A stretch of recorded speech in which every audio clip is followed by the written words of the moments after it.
Le message du jour vous est présenté par notre frère Marc. Salut, chers bien-aimés de notre Père Céleste. Notre message sur faire confiance à Dieu pour vos lendemains continue. Bien-aimés, hier nous avons considéré l'appel que Abraham a reçu à tout quitter et d'aller là où le Seigneur veut qu'il aille.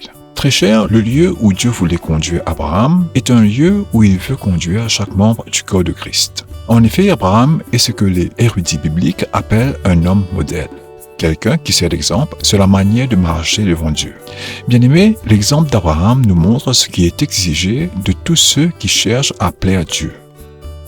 Très cher, ne vous y trompez pas. Abraham n'était pas un jeune homme lorsque Dieu l'a appelé à prendre cet engagement. Il était déjà le beau-père de Lot et avait probablement des plans en place pour assurer l'avenir de sa famille.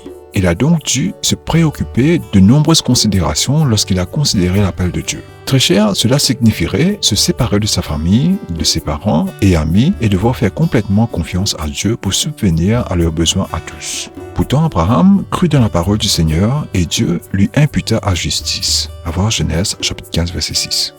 L'apôtre Paul nous dit que tous ceux qui croient et ont confiance en Christ sont les enfants d'Abraham. Bref, nous sommes un peuple qui plaît à Dieu en ayant confiance en lui. Et comme Abraham, nous sommes considérés comme justes parce que nous répondons aussi à l'appel de soumettre nos lendemains entre les mains du Seigneur. Jésus nous appelle aussi à cette façon de vivre, de ne pas penser à demain et remettre notre avenir entre ses mains. Ne vous inquiétez pas en disant « Que mangerons-nous » ou « Qu'allons-nous boire » ou « Que devons-nous porter ?»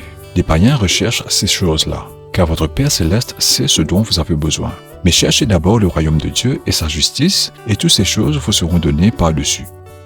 Ne vous inquiétez pas donc de demain, car demain se souciera de lui-même. Matthieu chapitre 6 verset 31 à 34. Que Dieu vous bénisse tous. Profitez de votre journée en lui. Nous continuerons demain.